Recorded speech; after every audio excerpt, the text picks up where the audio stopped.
Welcome in. This is the lecture I gave at Anthro Northwest 2026. And as the YouTube version, you can watch it wherever you like. While I do recommend being in a place where you feel comfortable moving around, or maybe you're with some friends, you really don't have to be. Just do this as you're comfortable. Anyways, let's get into it. Some of the reasons I think I'm qualified to give a talk like this are that, for one, furry stuff and fursuits are like my biggest interest ever currently, and for the past several years. I'm thinking about fursuits every hour of every day, which may not be healthy, but you can trust me.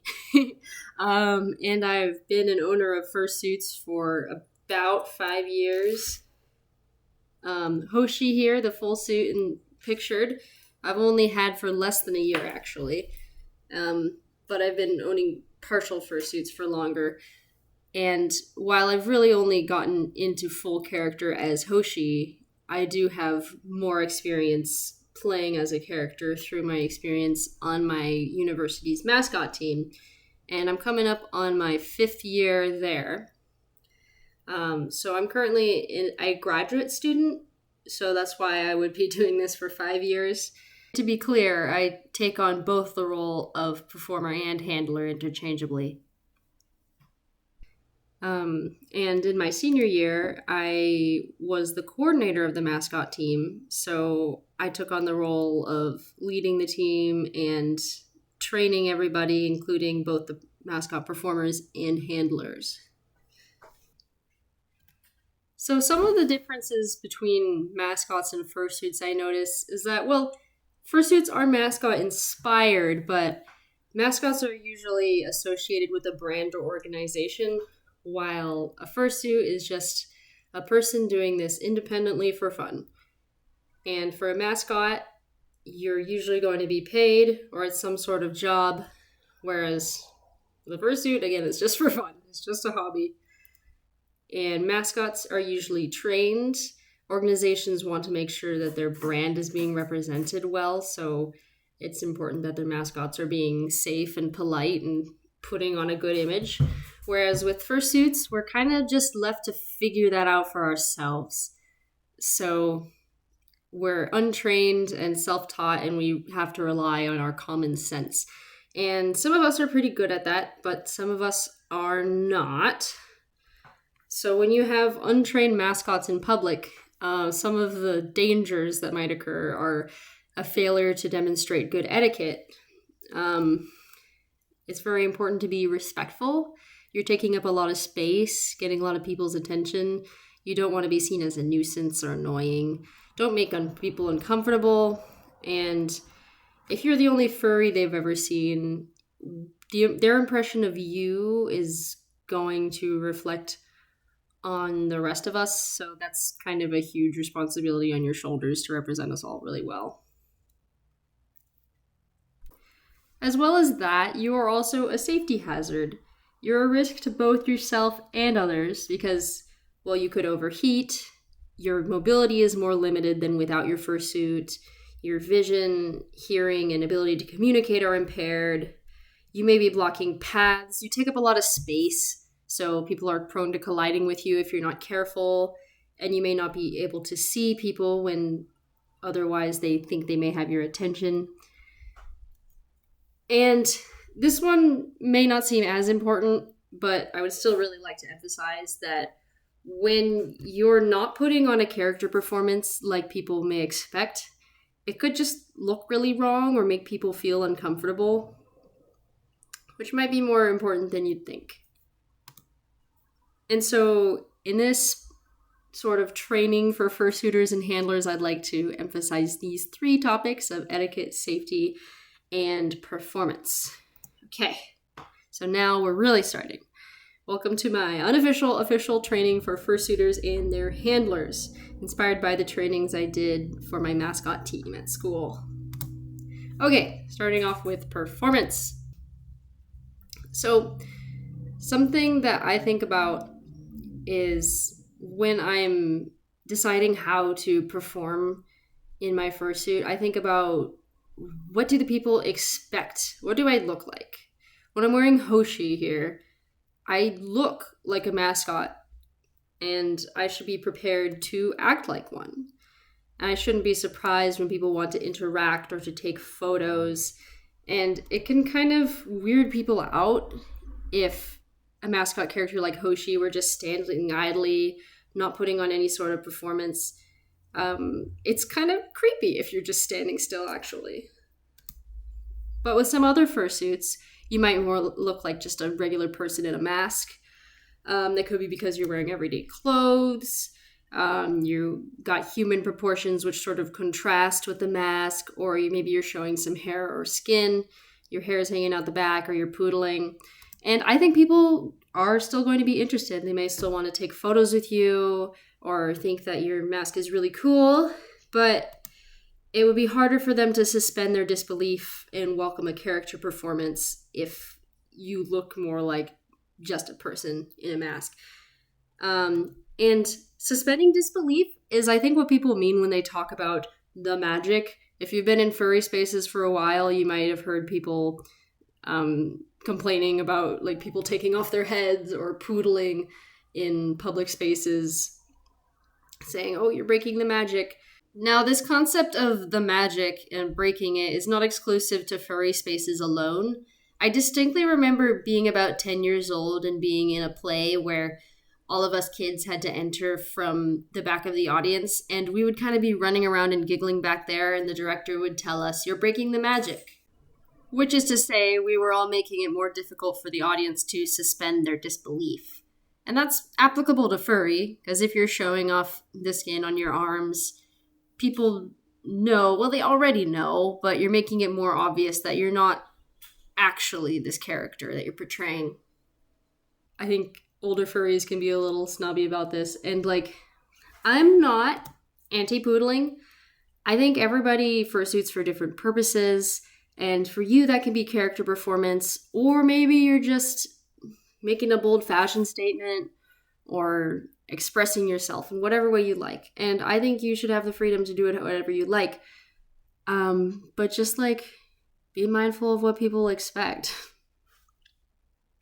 And like when you're at a furry convention, I think you can worry about this a lot less. You can lean into character performance as much or as little as you like, because like people know what fursuits are. People know that you're not actually like a mascot. Yeah, they'd be cool with anything, but the public will expect different things based on what you look like. And, you know, it's not a perfect science. I might be wrong sometimes. Maybe people will expect a mascot out of somebody like in like short sleeves, like full poodling just a head on. Or maybe they would be cool with Hoshi just acting like a normal person. I don't know. Just go feel out people's reactions. Not all fursuits even fit into the like full suit versus partial versus poodling sort of spectrum. Yeah, just go feel it out. I trust you. Okay. So some of the important factors of character performance that I notice are you got to embody the personality of your character. So you got to kind of think about who this character you are portraying is. It could be kind of silly, could be whatever you want. And you also want to acknowledge whatever attention you may be inviting. So sometimes I'll see videos of people being like, ooh, I'm in public in my fursuit. It's so embarrassing. But really, you know what? You gotta own it. You gotta invite the embarrassment. You gotta be cringe. It's fun. People see you, and you're not gonna do anything about it. You've put yourself out there, and so now own it. Keeping alive means, well, always being moving to some degree. When you're just standing still in a mask with a static facial expression, it's kind of really creepy. So these are my friends here being very creepy in a liminal hallway. Don't do that. And also, exaggeration is key, especially if you're playing a very cartoony sort of character. Think about how a cartoon character would move. But not all characters are going to be cartoony. I still would emphasize exaggeration because when you have a fursuit on, your motions become smaller. So just a normal, like, human person wave. I can't really demonstrate because there's no camera on me. Well, just a normal wave looks small and weird in a fursuit, so maybe you want to make a big, exaggerated wave to look like anything at all. Yeah, just kind of maybe look at yourself in the mirror and see, like, how different your motions look when you have a suit on versus when you don't. Yeah, so back to figuring out who your character is. Just kind of choose and remember some character traits to intentionally embody. You could be outgoing or playful or grumpy. Any of these, any of your own you come up with, just kind of try to be intentional about it. And so, yeah, you're going to base your movements and mannerisms on these two things, both your character's personality, leaning into that more or less depending on your audience's expectations. So somewhere to start with figuring this out, I would say, would be figuring out how your character walks. Each character is going to have a different walk cycle. What your character's voice sounds like. Now, I can't really help with this because I only have been a silent suitor as the mascot and as Hoshi. That's a whole different art that I'm not familiar with. And maybe the easiest place to start is figuring out your character's idle animation, figuring out how to stay alive and in character while you're doing nothing. So let's practice that. So if you are in a place where you're comfortable moving around, please do so. If you're not comfortable, then of course you don't have to. But show me your idle animations. Now, you might not be in fursuit, most likely, while you're watching this video. If you are, great. But just pretend you are, all right? So when you're waiting in a line, show me what that looks like. Okay, maybe you're kind of looking at your watch, you're twiddling your thumbs, you're a little bored right now. Okay, good. I don't see you right now, but I'm sure you're doing good. How about if you're listening to somebody talk? Maybe you want to be nodding along. Yeah? I'll give you another moment. Nice. All right. What if you're in a tight elevator? So this one's a little tricky. You might want to hug your tail in tight because you don't want to take up a lot of space in an elevator. You want to be polite, but you still want to be moving a little bit so that it's not creepy, you know? All right, that does it for the performance section. Moving on, we've got safety. All right, so know your location. What that means is figuring out where you can fursuit. There are going to be places that aren't appropriate for fursuiting, sadly. So when you're looking at public places, you've got to look up what your local anti-mask laws are. And by anti-mask, I don't mean like COVID masks. I mean like full face obscuring masks that even before COVID are seen as a security threat in some areas when you're hiding your identity. And so these laws are going to be different everywhere, every city, state, country. But hopefully they're somewhere easy to find online. In many states in the United States, face obscuring masks are only banned when you intend to cause harm or commit crime, and sometimes there are exceptions for theatrical performance, which I think this would count as, but do look up what they are in your area, please.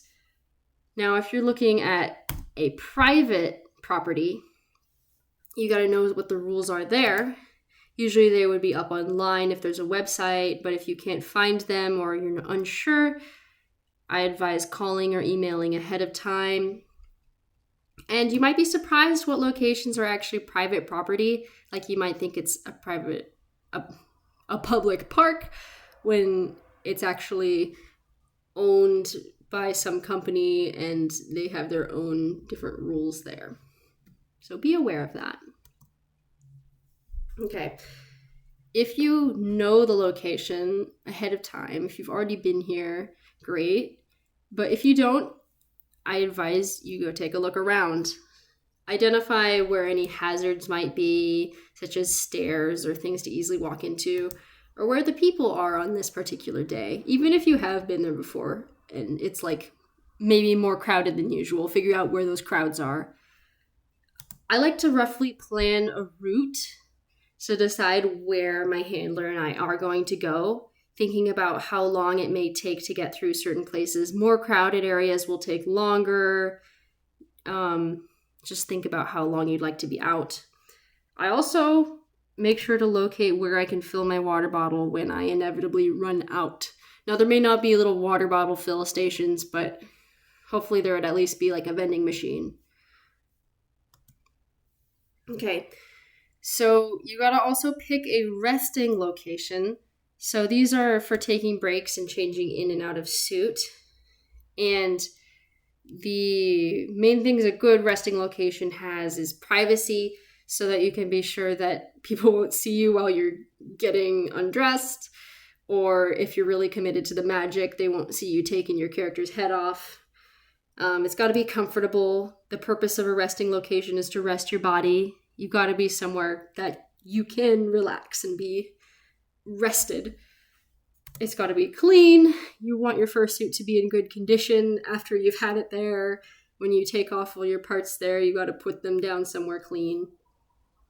There's got to be space there. I know that when I'm changing in and out of my full suit, I have like a suitcase and a bag, and I need to be putting parts all over the place. I try to be a little bit mindful about other people, like if I'm in a headless lounge, but I do have to take up a lot of space inevitably.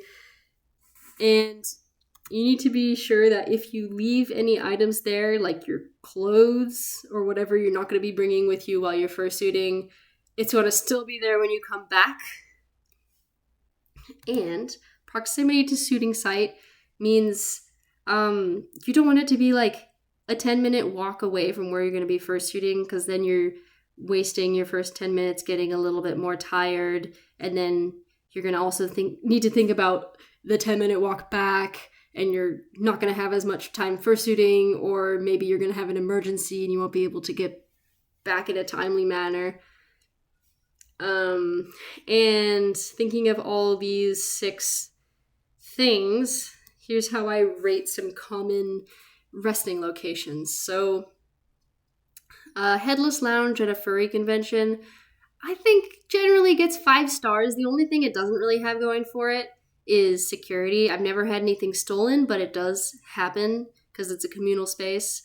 But other than that, conventions generally try to make their headless lounges the best possible place you could be resting. They give you water, fans, space. It's really good. If you're at a hotel, like Anthro Northwest last weekend was at the Hyatt Regency in Seattle, where you could just take an elevator directly from the convention floor and you'd be pretty much right there in your room. It was that easy. It was in close proximity and nobody else is going to break in. You got everything you need there in your hotel room, but sometimes you won't have a hotel room, or it'll be a couple blocks down. In that case, I'd say it's not the best resting location. A private reserved room, I've never done that fursuiting, but in my mascotting job, every time we go to an event, we make sure to reserve some room in proximity to location, and that's pretty much the ideal. Sometimes they won't give us the best room, so you kind of need to make sure that it fits all your needs, but like 5 stars. Now, a car, I do a car a lot, but it's missing a few things. So people can see me changing in and out of suit. I put the full suit on and off standing outside the car, or like my legs dangling out or whatever, because it's pretty much impossible for me to do it inside of the car. It's a little Honda Fit. No, thank you.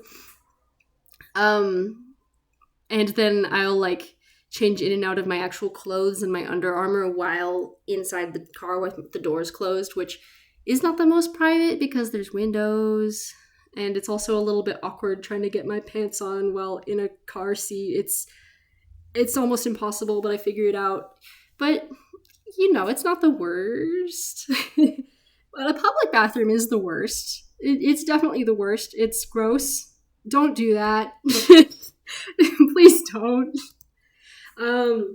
Handlers. Hello, handlers. I think you've been waiting for the moment to talk about handlers. So whether you need a handler, at first, thinking about whether you're at a furry convention. When you're at a furry convention, I have this nice little flow chart here. So First, I'd say thinking about whether, just even without your fursuit, do you usually need somebody with you to help you with whatever your needs may be? If so, then, well, yes, obviously you need to have somebody with you. And otherwise, next thing to think about is if you're a more casual fursuiter, are you willing to remove the suit or break character at any moment? If so, I don't think you need a handler. Otherwise, if your suit greatly impairs your ability to move or communicate or, anything, then you probably do need a fursuiter. Here's where I kind of break the rules a little. I went around a bit at Anthro Northwest just by myself for the first time. I think I did okay. But generally, you want to have somebody with you if you can't do a lot of things yourself. If you're then a speaking fursuiter, well, yes, if you're not. If you don't speak, you need to have somebody with you to communicate your needs, unless you're willing to talk, just to ask somebody for something. It's a little flexible, but like if you are in need of something and you're only willing to communicate with people non-verbally, and you're speaking to somebody who is not your designated handler, and you're asking like, oh, where's the bathroom, but you're trying to signal that with your paws, like that's just weird. That's a little bit not gonna work for you. And the last thing I think about is experience level. I feel experienced enough that I kind of ignored the impairment in the speaking thing. But like, yeah, considering all these things, I think experience level is also pretty important. If you're a beginner, have somebody with you. Now, for when you're not at a furry convention, the flowchart's a little more complicated, I'm afraid. Do you need a handler? Yes. Please always have somebody with you when you're fursuiting in public. Okay. So, what exactly is your role as a handler? 11 things that I think are the most important for a handler to pay attention to. So, you got to keep some sort of time-telling device with you, like a phone or watch, to know just how long you've been out. So, when I start fursuiting, I like to estimate with my handler how long we plan to be suiting. And we take note of what time we leave the resting location and kind of go from there. So, every now and then, check on the fursuiter, especially when you're nearing the end of the planned time you had decided on at the start. So what that might look like is ask how many minutes do you need till your next break, and your fursuiter can say or can show you a number on their paws.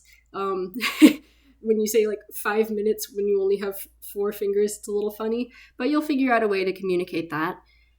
And then check back in again after that number of minutes. Just like, you don't have to check all the time, but like often enough to be safe. Okay. Meeting fursuiters' needs, that's pretty broad, but basically it's hard to take care of yourself in a fursuit, and the handler is there to help with all sorts of needs, like water and rest and keeping cool. Now, the role of a handler also includes being an interpreter.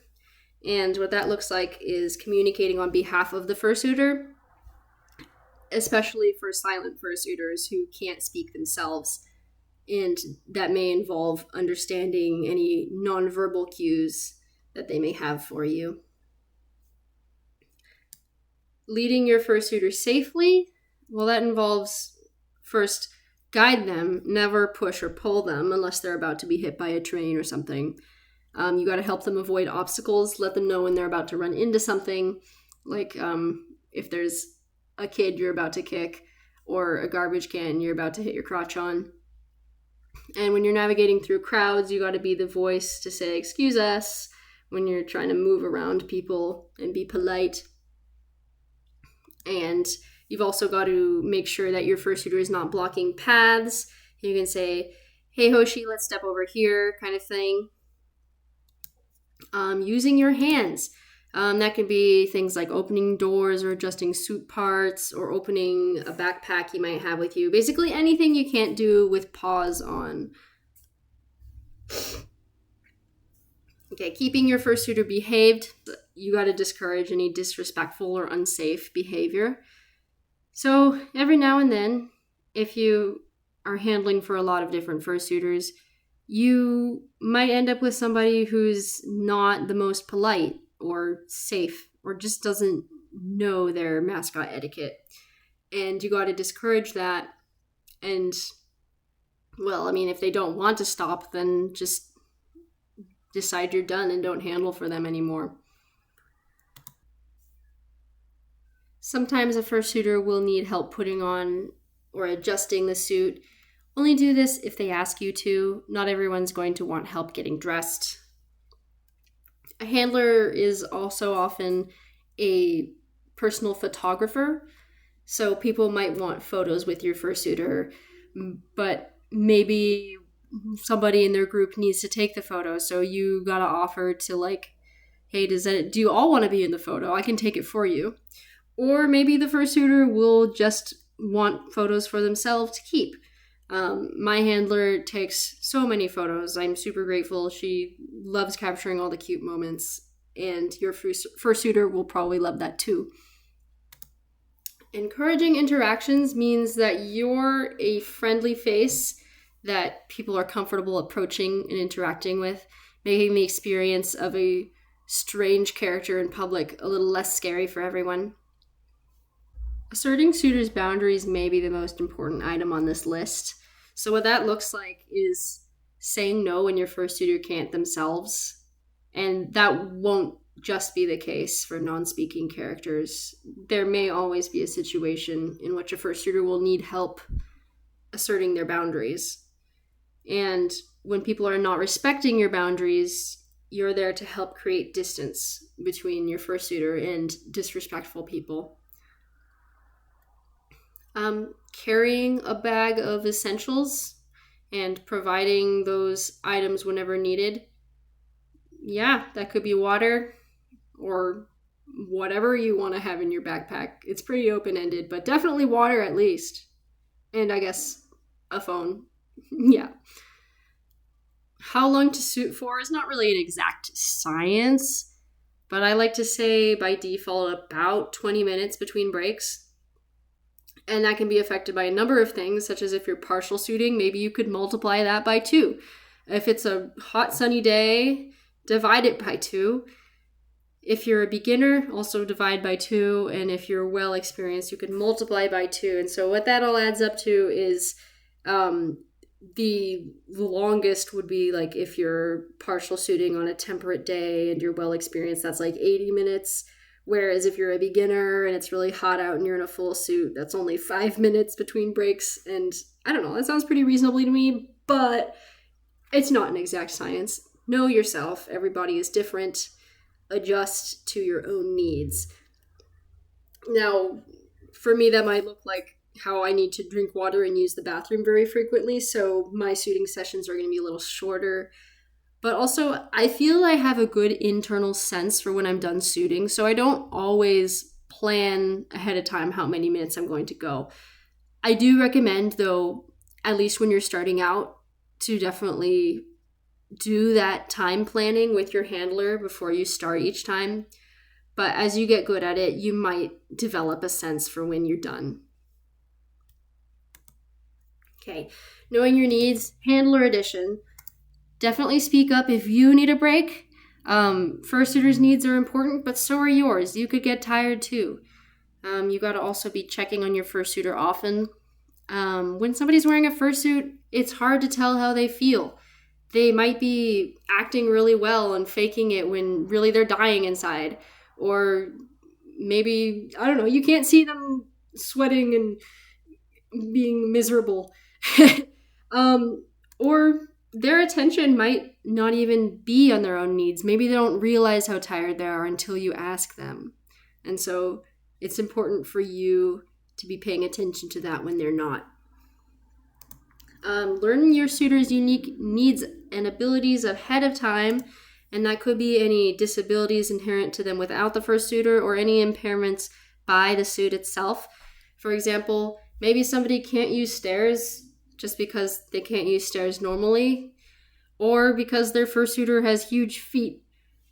Yeah. Or like with me, I need to use the bathroom very frequently. Yeah, get to know each other. Okay, for fursuiters, listen to your body, please, so that your handler doesn't have to do all of that for you. Tell your handler as soon as you think you need a break soon, or immediately, or you're thirsty and you want your water bottle, or you're in trouble in some way. But how do you tell them these things if you can't talk? Well, let's talk about my nonverbal signs. So, silent fursuiters and their handlers should agree on some nonverbal signals before you go suiting. If you don't have any signal for a specific case that you may encounter, you could always just whisper in your handler's ear or pantomime, sort of act out whatever you're trying to say, or when they're really not getting it, just spelling it out in the air with your hands. I've had to do that a couple times as mascot. And you can use my signals if you like, or you can just come up with your own. It doesn't really matter. But I tend to like mine because they're like large and they're easy to tell apart from each other. Now, maybe some people will want to use ASL, but I don't know if that's really possible with large paws or hooves. So these ones are nice and large and they contrast. You'll see in a moment. Okay. If you're in a comfortable place to move around, go ahead and act these out with me. So if you're trying to call to a busy or distracted handler, if you got something to say to them or their attention is just not on you, I might wave my hands high in the air like this. Hey, look at me. If I want to know what time it is or how long I've been suiting, I'll point to my imaginary watch like this. Do it with me. Very good. I can't see you, but very good. If I need a break soon, I'll wipe the sweat off my brow. I'm tired. I need to go rest. Another thing that you'll see a lot as a common gesture is to fan your face, but I prefer this wet wiping usually. When you're thirsty and you need your handler to grab the water bottle out of the bag, I like to do this little miming that I'm drinking water. When I want to take a photo or ask some people if they want to take a photo, I'll do a fake little camera. When I have some suit part that I think might need adjusting, I'll do this sort of motion, and then after doing the motion, point to whatever part needs adjusting. So it's like maybe point to your feet if you think they're coming loose or something. And then your handler should be able to help you fix that if you can't yourself. If you're feeling uncomfortable or need to tell people to stop doing something, but your handler doesn't realize that you're not comfortable, just making a T with my hands to say there's trouble or timeout time, then that should get their attention that something is wrong. When I want to get out of a situation pretty immediately, not quite to the degree of emergency, but I need to get out of here right now, I'll do this X symbol with my hands. Now, I don't think I've ever actually done this one in practice. I've never really had a situation so dire. But I must say, if it is an emergency, if you're about to throw up, take the head off. Safety comes before magic all the time. Please prioritize your health and safety. Okay, very good. Now, if you are in a place where you feel comfortable moving around, I will encourage you to do this little activity with me. So, if you've got a lot of people, maybe form a circle around the edges of the room, whatever feels comfortable. Or just be in somewhere where you feel you could walk some laps, even if you're by yourself. Okay, for this activity, pretend you're a silent suitor, even if that's not your usual preference. So make a slow lap counterclockwise while moving in character. Think about how your character would walk. I'll give you a few seconds for that. Very good. Very good. Very good. Okay. Stop! So you've been out suiting for a while. Ask your handler for the time. Did you point to your imaginary watch? Very good. All right, now keep walking, but a little sassier this time. Maybe a little spring in your step, maybe swinging your arm a bit. I don't know. Whatever that means for you. Whatever that means for your character. Good, good. All right. So you're approached by a family with kids. Do you think they want a photo? Did you do the little camera signal? Very good. All right. Pose for the photo. Very cute. Very good. All right. Uh-oh. One kid is pulling your tail and your handler doesn't see. Let your handler know there's trouble. Did you do the little T signal? Very good. Okay. It's all resolved now. Thank you, handler. Some good tunes are playing here. Keep walking and dance as you go. Dance however you like. Very good. Very good. Okay. You danced so crazy your paw came loose. Ask your handler for some help.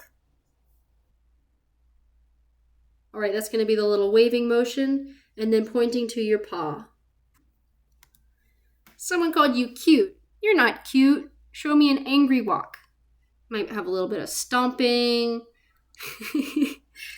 Okay, maybe you are cute, but you're also pretty thirsty. How do you signal that you're thirsty? Very good. Do a little water thing.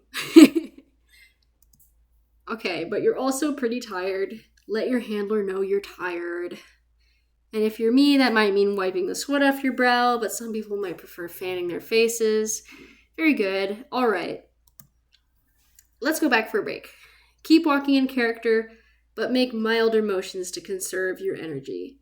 Now, it is possible to stay in character while not being too excessive with your movements. Just think about creating a balance there. All right, that concludes the safety section. Moving on to etiquette. Okay, so the main things in etiquette while you're fursuiting are 1, to leave people who don't want to interact alone. If they seem scared or just not interested, they're not interested. You can't make them interested. Please don't make it weird for them. Avoid standing in people's way. That's not only rude, but also a safety hazard, such as if there's an emergency and people need to get through. Touch respectfully. Some people want hugs or to pet you, and you ought to be respectful and intentional about the ways that you're making contact with people. When it comes to children, you're going to need to be extra gentle in a lot of different ways. Don't be rude. Don't be rude or offensive. Keep yourself and your suit clean. Please don't be stinky. Please don't be stinky. Okay. Touch and consent. So you might hear this phrase a lot in cosplaying circles. Costume is not consent, which to me means that nobody has to touch you if you don't want them to. In any situations that cross your boundaries, you don't even have to be touched at all if you're not comfortable with that. And your handler should know what your boundaries are and assert them in situations where it will come up. Use your I'm uncomfortable trouble signal if a handler doesn't tell people to stop right away. Maybe they don't realize you're uncomfortable in some situation. Okay, knowing when to say no. That could look like people being too touchy or forceful with you, maybe accidentally hurting you, making comments that you're not comfortable with, or invading on your space or following you around too much. And in extreme cases, you might encounter harassment or assault. I really hope you don't. But when people are not taking no for an answer, your handler's got to help you create distance. Get away from the situation. Go somewhere else. Ignore them. Don't shout back or make a scene. Don't make it worse. If you need to, you can remove your suit head. Remember that safety comes before the magic. This can remind people that you're human and to take you seriously. And if you feel really unsafe or they just don't stop, call for help. All right. Dealing with children. When you're fursuiting in public, there will be children. And if you're uncomfortable with kids, just don't go public suiting. Stick to adult-only spaces. So you got to let the kids approach you first and perhaps crouch down to their level if you can. It makes you a little less scary for them. if you don't go running up to them. They'll run up to you. And also another reason to crouch down is if they go in for a hug, their face might go right into your crotch, and we don't want that. Make very careful motions. Don't accidentally hurt anyone. So in one of these photos here, we've got a little girl playing with my tail. On Hoshi's tail, I've got these hard resin candies, and I could really hurt her if I was swinging my tail around, so I made sure to stand very still while wiggling around a little, keeping in character, but being very gentle. I like to confirm parent or guardian attention before I fully engage. You don't want to be a parent and turn around and see that some adult in a costume is playing with your child and you had no idea. So parents can't see who you are under their suit, which may create some uncertainty or skepticism in them. And so you've got to earn their trust and make sure that you don't do anything that could make you look creepy. Now, somebody in the audience mentioned how there's a bit of a stigma around furries. Parents may be familiar with furries and have this idea that maybe they're creepy or in it for some other reasons, but you've got to demonstrate that you're not a threat. You've got to be gentle with frightened or uncertain kids and be as unscary as possible. So that could be like, don't make big crazy motions if they seem uncertain. Don't be a scary monster. Sometimes a parent will be really excited and eager for their kids to interact with the big creature.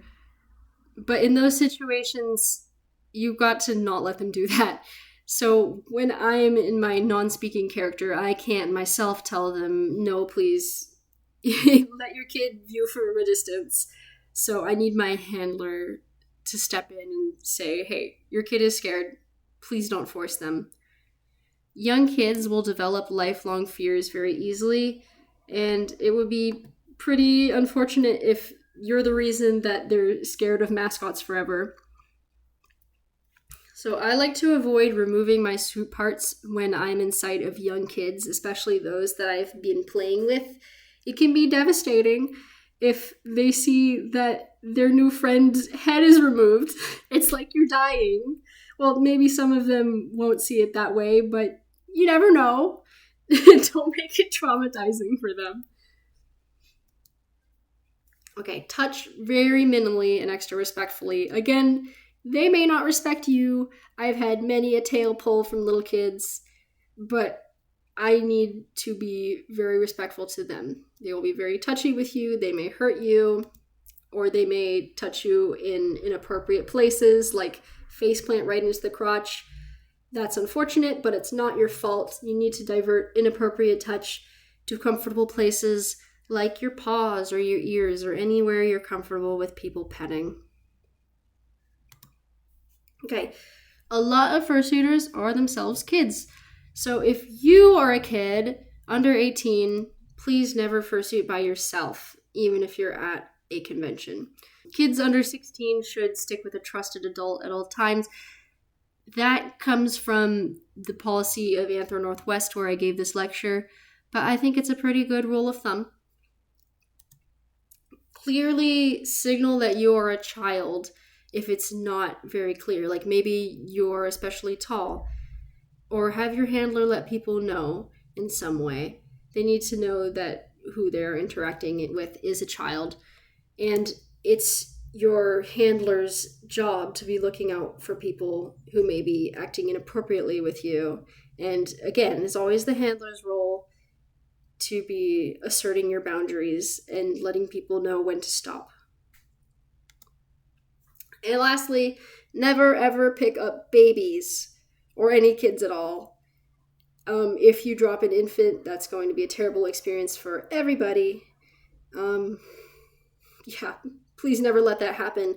I had somebody in my audience mention that once somebody forced a baby right into their paws and they had no choice, no opportunity to say no. So I would say in a situation like that, while very unlikely, apparently it does happen, to sit down, lower yourself to the ground so that you can't drop the baby and the baby cannot fall, and break the magic. speak to the parent, say, please take your child back.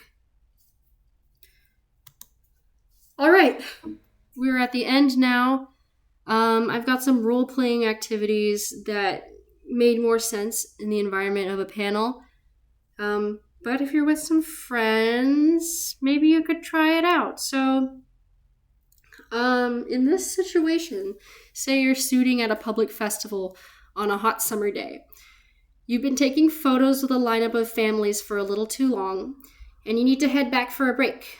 One parent is very insistent on getting their kid a turn. But for your fursuiter's safety, you shouldn't stop for any more photos. What do? So, you and your friends can take on these roles, one being the silent fursuiter, one as the handler, and one as the pushy parent, and optionally, one as whiny little Timmy. All right, you can pause for a moment if you'd like to act this scenario out. All right, in this situation, there may not be one correct answer all the time. There might not be harm in just getting one last photo, but if there's a long lineup of people wanting photos, there's always going to be somebody who's the first you have to say no to. And they might be aggressive about it. They might really want a photo, but there's some point that you're going to have to say no for your own safety. All right, next. So say you're still at that festival, it's a little later, you're done with your break. You enter a vendor's booth together to look at their artwork. Your fursuiter approaches the vendor at the table to playfully interact, but doesn't see that the vendor is terrified of them. As a handler, what do? Okay, so the rules here are silent fursuiter, handler, and scared vendor. I'll give you another moment to pause and do as you like. All right, another few ways this could have gone, but basically just the handler intervenes and tells the fursuiter, hey, let's go play somewhere else, or this person doesn't look so sure. Just put a stop to that. You want to remember, leave people who don't want to interact alone. Okay, so later that evening at the festival, you're dancing at an outdoor rock concert. Other dancers are excited to have you there. One who is a little too excited and possibly intoxicated is not respecting your fursuiter's personal space. They want to see who is in the suit and even attempt to take off the head. Okay, the rules here are silent fursuiter, handler, and that overexcited dancer. What do? I'll pause for a moment. Okay, welcome back.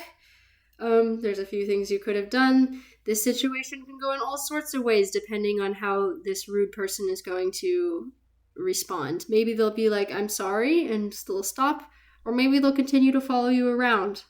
In the case that they persist, you want to create distance, you want to ignore, and call for help. There's going to be a lot of people around who can help, and hopefully they will. And that concludes this presentation. This certificate of completion officially certifies that you are a trained and trusty fursuiter and handler. As such, you know the basics of safety, etiquette, character performance, and setting a good example of furries for the general public. At this point, I handed out a bunch of little certificates that look just like this, and some of the tips that I went over in the presentation were summarized on the back. Obviously, we are not doing this in person, so I don't have any to hand out to you, but I may be uploading them to my Etsy shop. We'll see. If I do, I'll put a link in the description. If I don't, I won't. Stay tuned, I suppose, if this video gets enough attention, but thank you. I'll probably be bringing this presentation to more conventions in the future in the Pacific Northwest area. But yeah, it was really fun to do it for my first time. Thanks for tuning in. I know this video was a little awkward and my audio quality isn't great. I'm also awkward speaking in front of a camera. I'm not really a YouTuber. But yeah, thank you. I really loved this. Okay, goodbye.